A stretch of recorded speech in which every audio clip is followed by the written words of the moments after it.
The Detroit Lions have beaten the Seattle Seahawks 42-29, and I'm finally back. And I don't really know why I didn't create YouTube videos. I think part of the reason was I was extremely angry the week when Marcus Davenport, Frank Ragnow, and all the other players got hurt. So I was extremely mad, and I lost my mind. I tried making the videos, I just couldn't. It was ridiculous. I mean, they were not good whatsoever. I was so angry. I just couldn't make the videos. You saw the Bruce Irvin video. I was angry during then. I tried to get some of it out and just, but that's why the rest of the videos didn't come out. I tried to make them, but they were just so bad because I was so mad. But also, I'm back. We're finally going to be uploading consistently again. During the bye week, there will be a couple of videos out. Not a whole lot, but a couple of videos out. And I think that you guys will enjoy. But we have beaten the Seattle Seahawks 42-29. And what a game it was. We finally beat the Seahawks and end the 12-year drought of losing to them. We have not beaten the Seattle Seahawks until now since 2012. So, putting that into perspective, that's at least probably 6, 7, maybe even 8 times we faced them that we've lost in a row. So, take a look at the stats here like we always do. Jared Goff had arguably his best day of his NFL career and set an NFL record. He went 18 for 18, 292, 2 touchdowns. St. Brown, 1 for 1, 7 yards and a touchdown. But Jared Goff, right here, 18 for 18, 292, 2 touchdowns. You're like, what's the NFL record? I'm sure obviously you've seen it by now. If you're a Lions fan, obviously you've seen it by now. If you're essentially an NFL fan or just a player watching the NFL in general, I guarantee you've heard this by now. But he has now set the record for the most completions without an incomplete pass in a single game since, I believe, 1962. He set the NFL record. No NFL quarterback in history has ever completed that many passes without an incompletion in a single game. He has now set the NFL record. I think the second closest, or the original holder, was back in like 1962 or something. So Jared Goff, he did something that Tom Brady, Aaron Rodgers, Peyton Manning, that could never do. They could never do. Pat Mahomes still. They have never done. And that did what Jared Goff did Sunday or Monday. He almost threw for 300 passing yards as well. 2 touchdowns, 0 picks. That's his first game of the season without an interception. Shout out to Jared Goff, man. I don't know if it was his best day of his career. I know he set an NFL record. I think I've seen 1 or 2 better games as him as a Detroit Lion. But you can argue that it is his best season as a Detroit Lion. St. Brown threw a touchdown. I'll get to that in a minute. Gibbs was 14.78, 5.6 yards per carry, 2 touchdowns. And Jahmyr Gibbs bounced back. I got a cough going on right now. Jahmyr Gibbs bounced back, 78 yards, 5.6 yards per carry, 2 touchdowns. He had a very good game. I think he was under 4 yards to carry last game. Don't quote me on that. Jahmyr Gibbs bounced back, and I continue to see him get more carries, around the same as Montgomery, if not more, because they're finally realizing that. Not saying that Montgomery's bad. He's arguably better than Gibbs, but Jahmyr Gibbs is a generational talent. I think they're finally starting to realize that and use him more. Which I really love to see. Dave Montgomery, even though the stat line's not great, I thought he had a very good day. 12 for 40, 3.31 touchdown. The 1 touchdown run that he had, he broke a tackle, which was really nice. And onto the receiving, Jamison Williams-Lettis with 2 for 80 and a touchdown. The touchdown he had was a 75-yard bomb. So shout out to J-Mo. That is his longest catch, longest touchdown as a Detroit Lion. It might have been 70 yards. It was 70 or 75. Sam Laporta, 4 for 53, had his best day of the season. Tim Patrick finally getting involved a little bit more. Only had 2 receptions, but for 52 yards.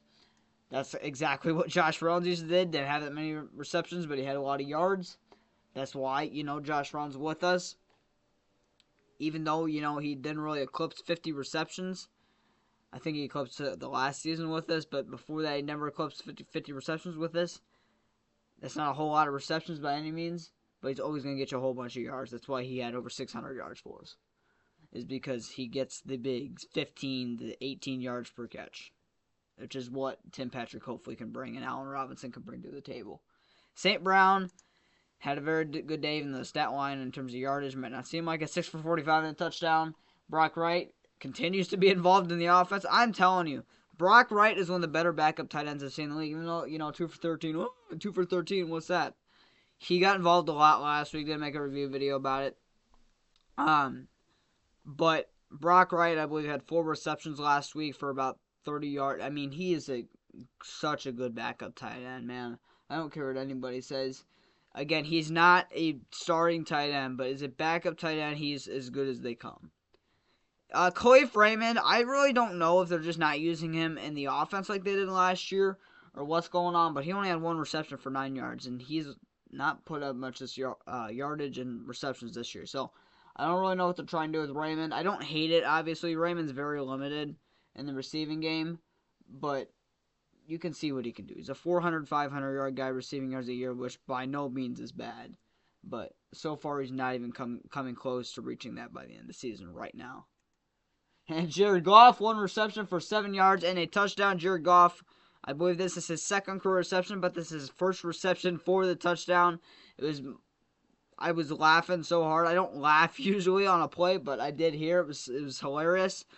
Just the way Jared Goff ended up taking off and scoring the touchdown. It was hilarious. Nice basket catch he had. Jared Goff played like our wide receiver 3. And what a throw by Saint. What a throw by Saint. And yeah. And Jared Goff somehow did not get a perfect pass rate. I think a perfect pass rating is like 158.0 or 158.5 or something like that. Kyler Murray got a couple weeks ago.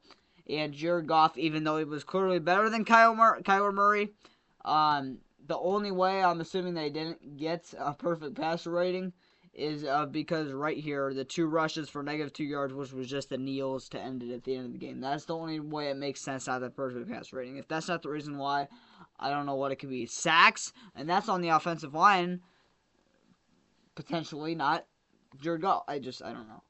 I was alright that he didn't get past perfect pass rating, but he did win Offensive Player of the Week, NFC Offensive Player of the Week. So shout out to Jared, man.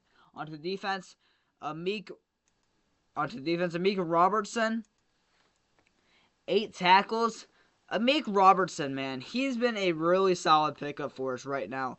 You don't hear his name, and that is a good thing. He is, I thought, been very locked down. He's a very good nickel cornerback, and he's making plays, man. He's really, really solid for us.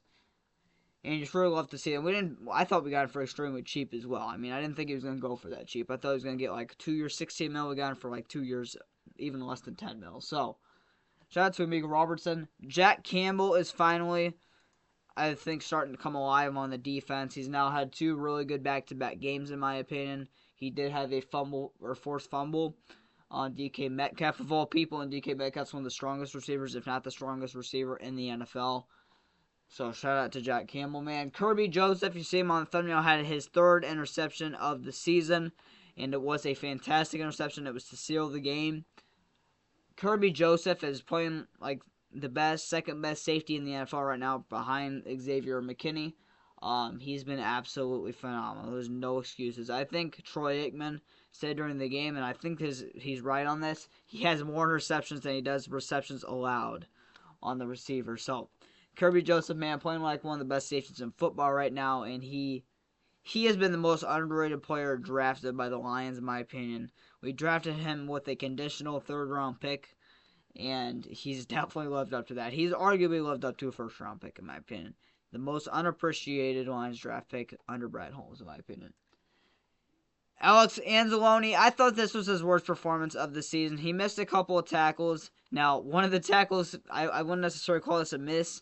It was a WWE suplex. Like twice, he did like 2 suplexes trying to bring Kenneth Walker to the ground. Couldn't do it. Shout out to Kenneth Walker. I mean, I've never seen something like that in my life. I've seen a suplex in the NFL, but not 2 suplexes on the same play on the same player. It was pretty hilarious.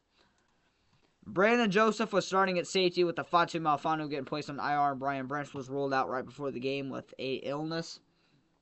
And Brandon Joseph, I thought, held his own for sure. He did have a pass interference call in the end zone that was not called. That should have been called 100%. But overall, besides that, I thought he had a very solid day, especially for his first career start, let alone one of his first career games. So, Carlton Davis, even though he allowed around, I think it was 70 or 80 yards on the day. He's very solid, man. He's been very, very solid for us. A lot of people are going to say, oh, check the numbers. All right. Check the numbers here. Look at Cam Sutton. Cam Sutton versus Carlton Davis. Please look at that, and that'll prove your answer if Carlton Davis is good and if he is better than Cam Sutton, because people are saying he's not, they're not saying this, but they're making it seem like he's on the same level as Cam Sutton. Absolutely not. He's so much better than Cam Sutton. He's a number one corner, almost number one corner. He's been very solid for us. If he can hold DK Metcalf to that, then it's improvement for sure. Terry Arnold, I thought had a better day as well. He's starting to show progress now. He's still handsy for sure. He's got to clean up that, but he will. I do believe in him. Rodriguez had a sack. Levi Rodriguez continues to have a breakout season, getting a half a sack. Now up to 1.5 on the year. And he only needs one more full sack to break. He's already broken his season total in one season. His first career season, 1 sack. Second season, he missed all of the season with an injury. Third season, 1 sack the whole season, and he's already got 1.5 this season. So he only needs one more full sack to break the sacks total within the 3 previous years. Aleem McNeil also had a half a sack, his first of the year. DJ Reader got his first sack as a Detroit Lion. And that's about it. Jake Bates went 6 for 6 on the day on extra points. Or actually, no, I believe he missed an extra point, actually. Yeah, Jake Bates missed wait. No, never mind.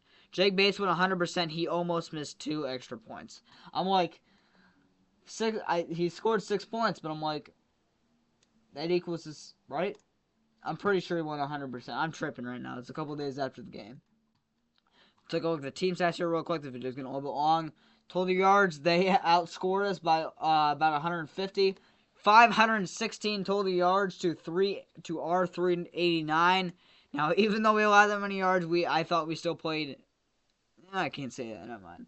But that's a lot of yards. Got to clean that up. But again, we're going against a team that we can never stop on the offensive side of the ball and a team that has JSN, Tyler Lockett, Metcalf, Kenneth Walker, Zach Charbonnet, Will Disley. So they got a lot of talent. Geno Smith. So passing yards 383 to our 273.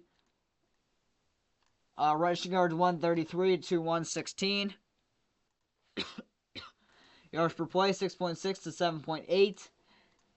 38 to 21 on first downs. Third down efficiency 5 for 10, 3 for 6. Fourth down efficiency they went 50%. We actually didn't touch one. That's rare.